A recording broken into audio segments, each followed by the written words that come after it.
Who Owns the Future by Jaron Lanier, Chapter 1, Motivation.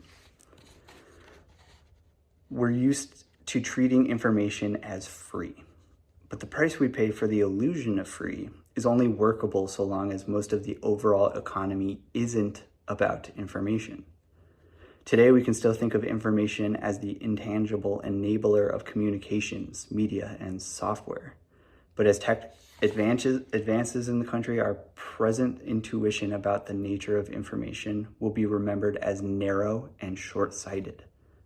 We can think of information narrowly only because sectors like manufacturing, energy, healthcare, and transportation aren't yet particularly automated or net-centric, internet-centric. So then it gets into this idea that productivity will become software mediated. And he argues that software could be the final industrial revolution so that it would maybe subsume all of the revolutions to come. So, and like this is important right off the bat, and it's going to be hard not to just read everything, but it could happen, for instance, once cars and trucks are driven by software instead of human drivers, or 3D printers magically turning out what had once been manufactured goods. Automated heavy equipment finds and mines natural resources. Robot nurses handle the material aspects of caring for the elderly. Or maybe, digital technology won't advance enough in this century to dominate the economy, but it probably will.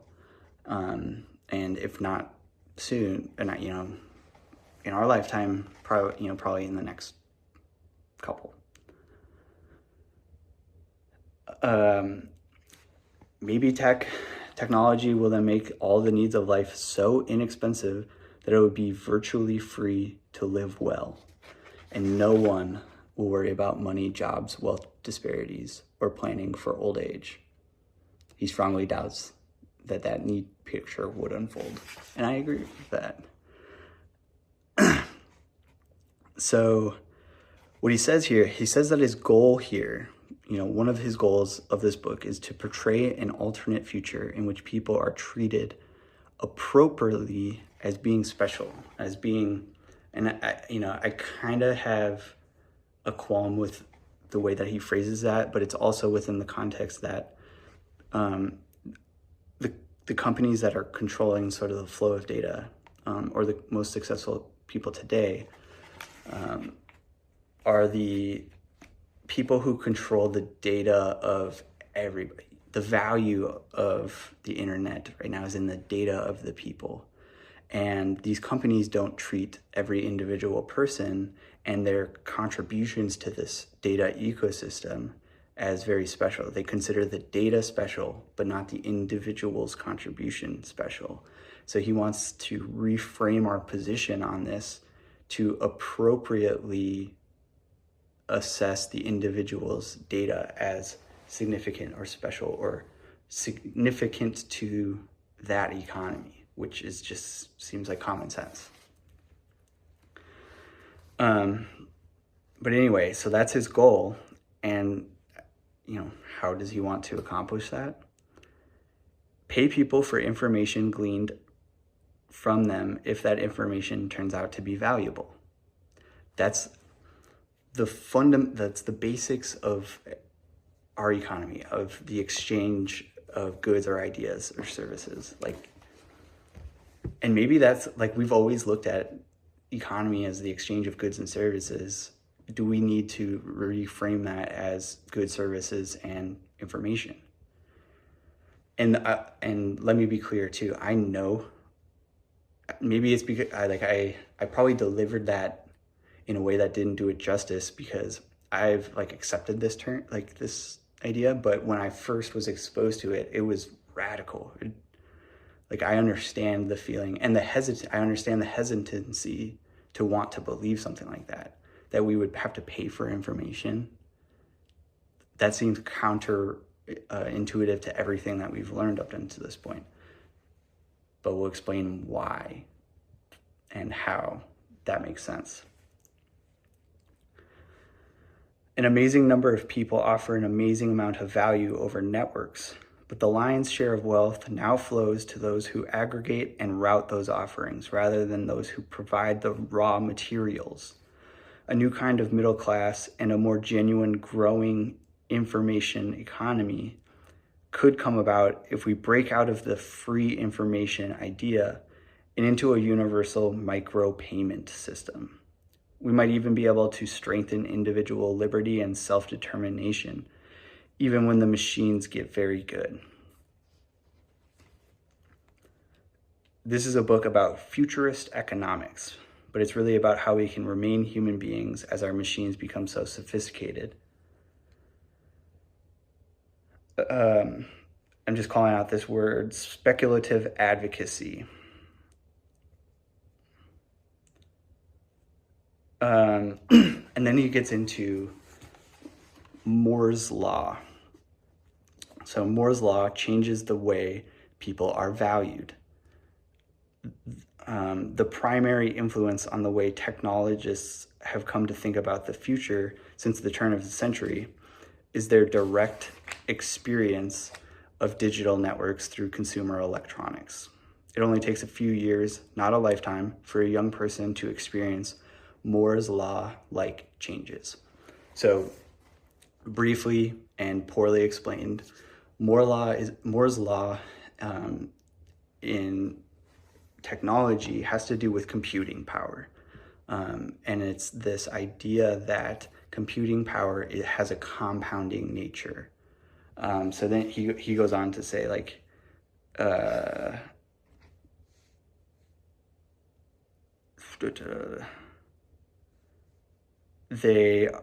they don't just accumulate improvements in the way that a pile of rocks gets higher when you add more rocks. Instead of being added, the improvements multiply. The technology seems to always get twice as good every 2 years or so. That means after 40 years of improvements, microprocessors have become millions of times better. So instead of a steady line, it's this curved line with an almost vertical growth potential in computing power and ability.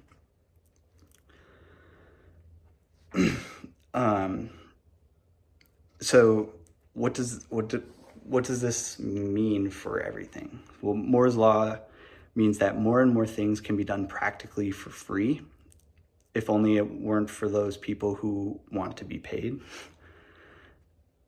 I said that weird, but that's supposed to be like a kind of like a joke. People are on the... It used to be that printing presses were expensive, so paying newspaper reporters seemed like a natural expense to fill the pages, right? But when the news became free, that anyone would want to be paid at all started to seem unreasonable. Moore's Law can make salaries and social safety nets seem like unjustifiable luxuries. And so here I said, holy shit. So another, and this is actually not related precisely to what's being said, but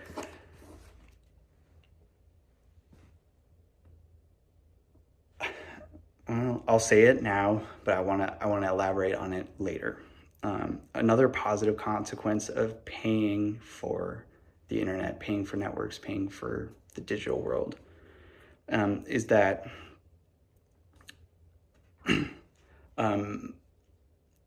the value of what you're paying for is going to be, like, we don't really concern ourselves with the value of what we're consuming right now because it's all free. So if you have to pay for it, you have to become more selective, and that inherently creates a value system. So value takes precedent now.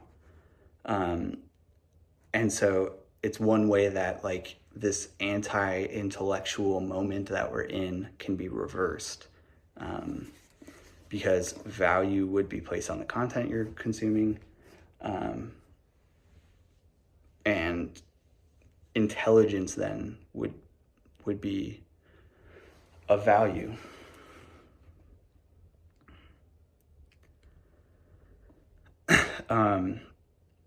The cloud is driven by statistics, and even in the worst individual cases of personal ignorance, dullness, idleness, or irrelevance, every person is constantly feeding data into the cloud these days.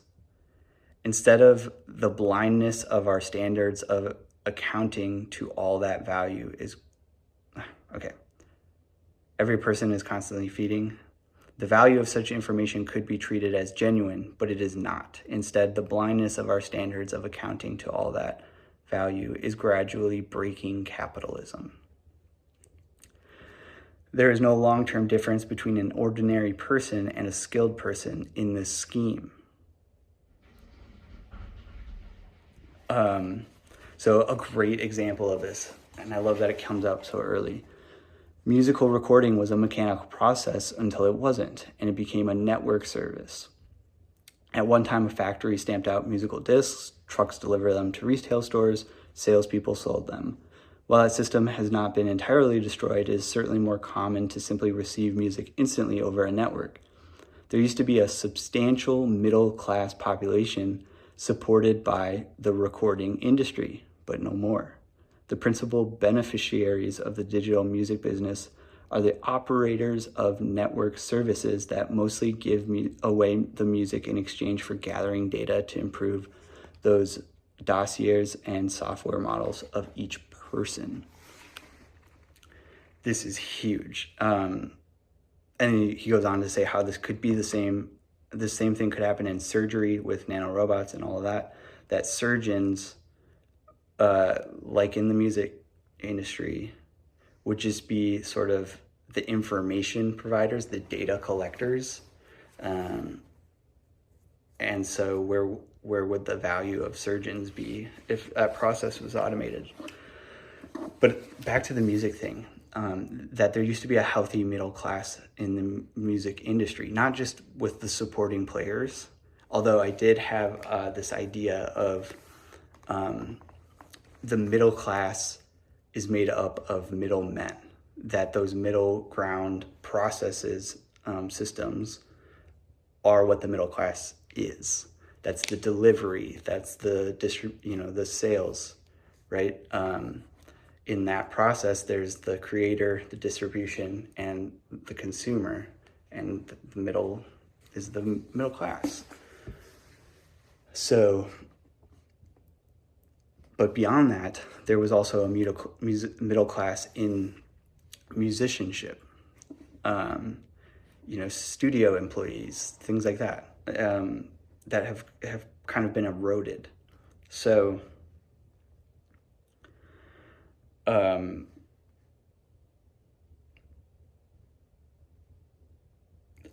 so that's what happens when you go direct to consumer on everything. And this speaks to the larger issue that all of the tech integrations, and something that I've been speaking about who's benefiting from tech integrations, all of these things are aimed at automating those roles, which therefore eliminates them, which eliminates the middle class. It automates them in such a way that people of a higher class level can just integrate it into their work with not that much lift. It's the same amount of work that it would have been to communicate with the middlemen in the first place.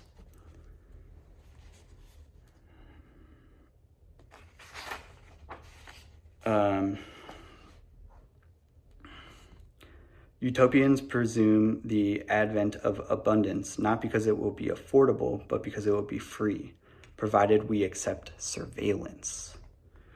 Starting back in the early 1980s, an initially tiny stratum of gifted technologists conceived new interpretations of concepts like privacy, liberty, and power. I was an early participant in the process, and helped to formulate many of the ideas I am criticizing in this book. And I called that out because I really wanted to highlight he was very instrumental in building the foundations of everything that we're experiencing. So he's one, I love that he has the self-awareness to say, I was a part of this, I was wrong, and I want to fix it. But also it lends to his credibility in all of this. Like, he was there as part of the beginning, and now he's saying all of the stuff that you're talking about is stuff that I was saying in the 80s. This is like, I'm telling you, like, that's wrong. Like, I built that. I know it better than you. And I'm telling you, it's flawed.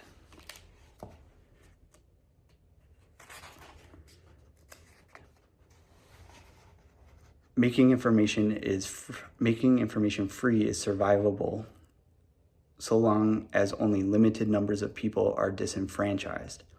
As much as it pains me to say so, we can survive if we only destroy the middle classes of musicians, journalists, and photographers. What is not survivable is the additional destruction of the middle classes in transportation, manufacturing, energy, office work, education, and healthcare. And all that destruction will come surely enough if the dominant idea of an information economy isn't improved. We want free online experiences so badly that we are happy to not be paid for information that comes from us, now or ever. That sensibility also implies that the more dominant information becomes in our economy, the less most of us will be worth. I'll pause there to like, that's wild to me. This connects to the idea of sacrificing freedom for security. Although in this ironic twist is that, well, actually, no, this is the same thing. It's not even an ironic twist. That when that happens, you are exposed to neither freedom nor security. And in this case,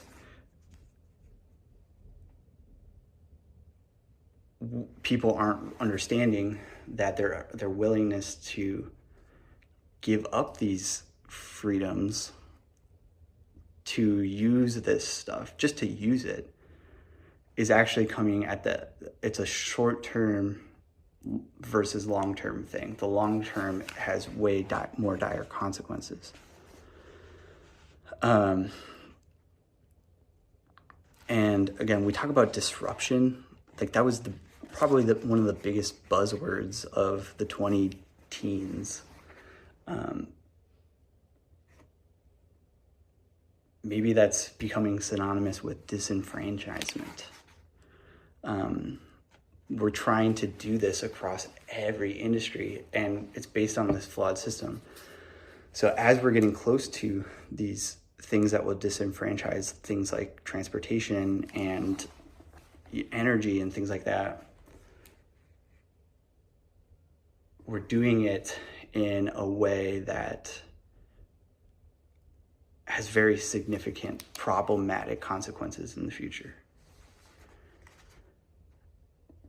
The greatest fortunes in history have been created recently by using network technology as a way to concentrate information and therefore wealth and power. This is exactly what I've been talking about, that the tech integrations benefit the corporations, the biggest players in this. It has a compounding effect in the tech available to them, the money that they're generating, and it concentrates it and consolidates it at the top.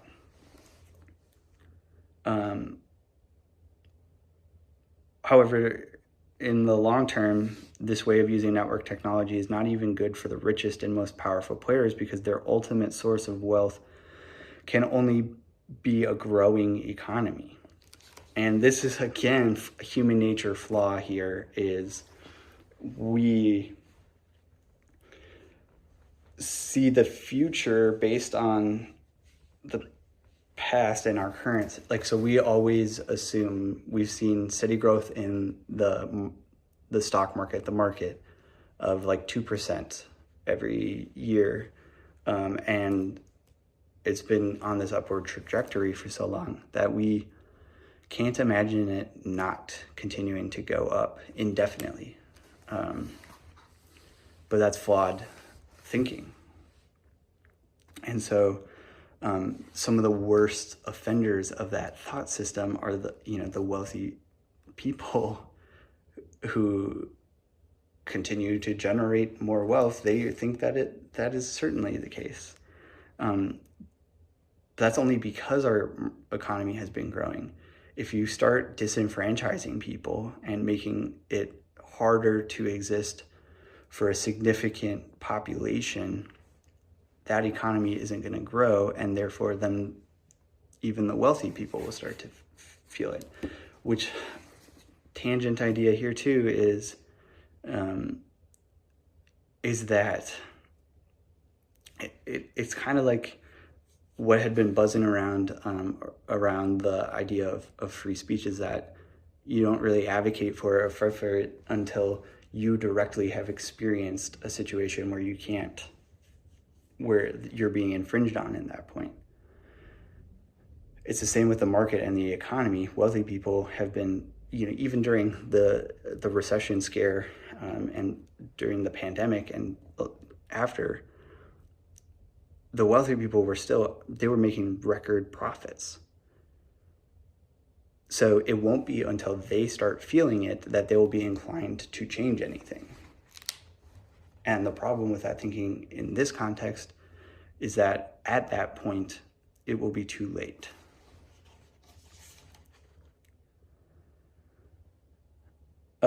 The more advanced technology becomes, the more all activity becomes mediated by information tools. Therefore, as our economy turns more fully into an information economy, it will only grow if more information is monetized instead of less. That's not what we're doing. Even the most successful players of the game are gradually undermining the core of their own wealth. Capitalism only works if there are enough successful people to be the customers. A market system can only be sustainable when the accounting is thorough enough to reflect where the value comes from, which I'll demonstrate is another way of saying that an information age middle class must come into being.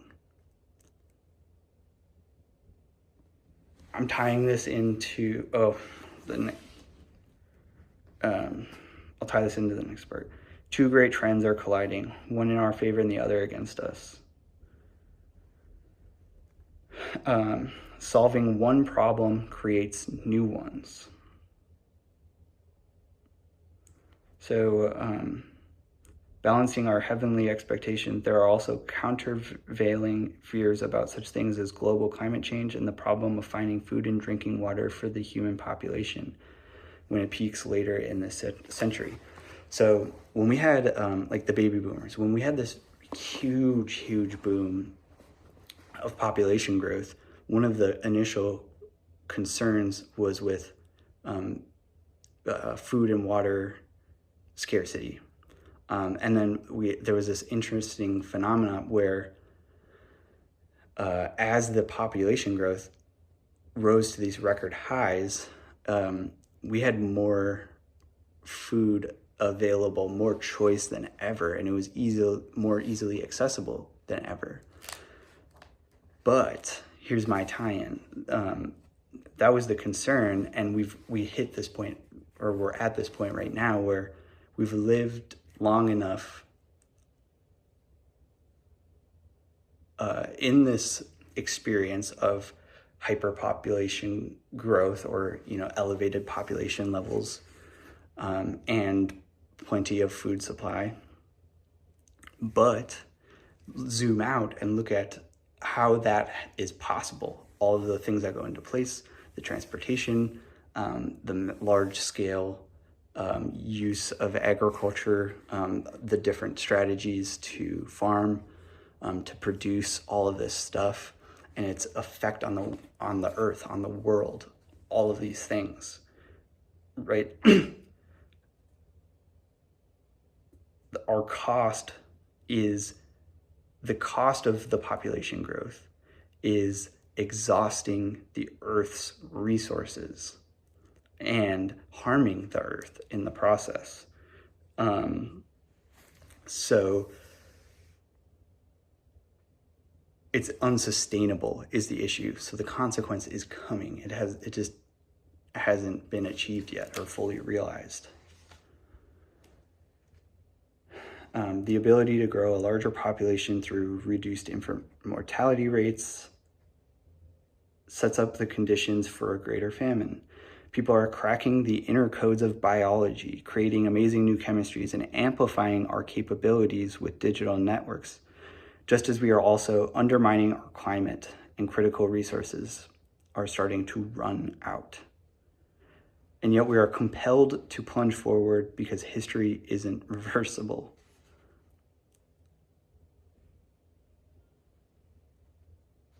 Progress is never free of politics. The calculi of digital utopias and man-made disasters don't contradict each other. They can coexist.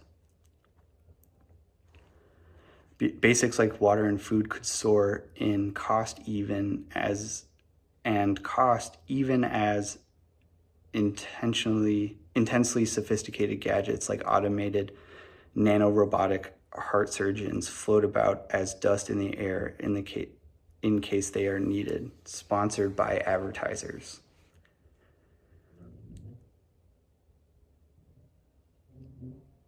Everything can't become free at once because the real world is messy. Software and networks are messy, and the sprawling miracle of information animated technology rests on limited resources. The illusion that everything is getting so cheap that it is practically free sets up the political and economic conditions for cartels exploiting whatever isn't quite that way. When music is free, wireless bills get expensive, insanely so. You have to look at the whole system. No matter how petty a flaw might be in a utopia, that flaw is where the full fury of power seeking will be focused. So then wrapping it up with this vision, this visualization of a potential experience in the future based on the direction that we're heading. You sit at the edge of the ocean, wherever the coast will be after Miami is abandoned to the waves. You are thirsty.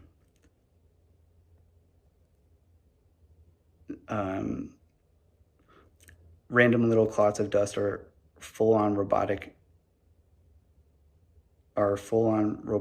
interactive devices, since advertising companies long ago released plagues of smart dust upon the world. That means you can always speak and some machine will be listening. I'm thirsty. I need water. The seagull responds, you are not rated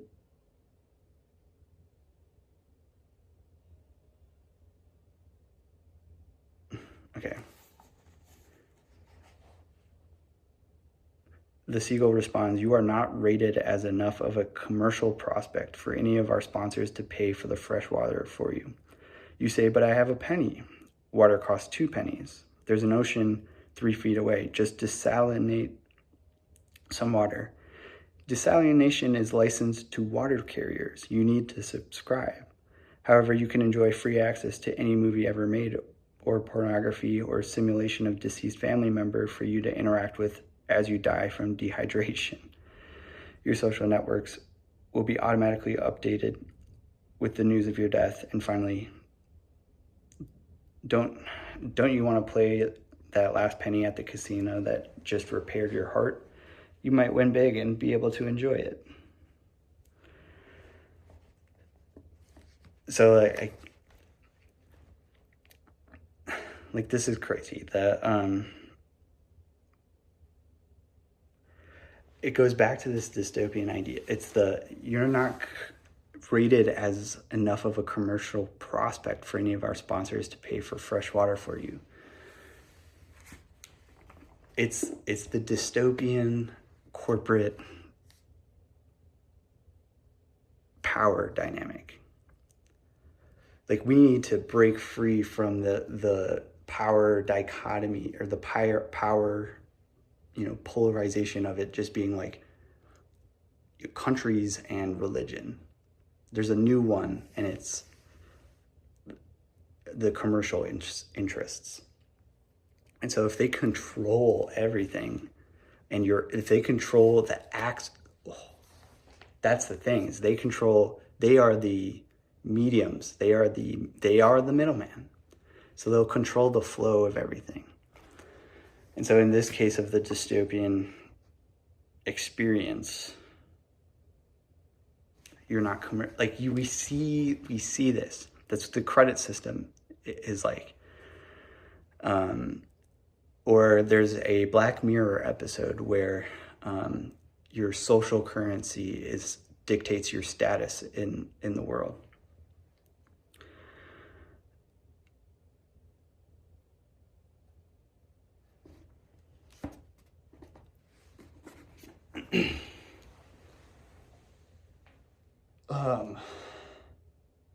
That last part is way more consequential. It should be more illuminating than I am conveying right now. It's it speaks to this, like, technology makes things feel free, right?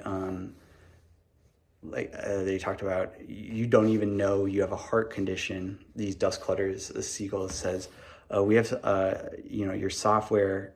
We have software to fix your heart right now, right? And it's like, theoretically that would be free, right? You can get heart surgery on a beach without even really thinking about it. You can you can consume any amount of information you could possibly want. You can communicate to these technological beings at any given moment. There is something always listening for you to communicate to. But then at the end of the day, the fundamental thing, the water, the food supplied,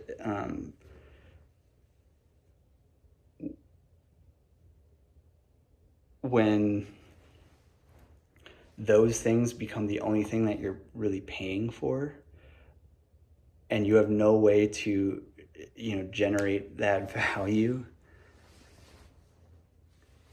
right? Like, everything else except for the things you need become accessible and free. I don't know. I'm missing the mark on exactly what I want to say, but anyway, that's chapter 1.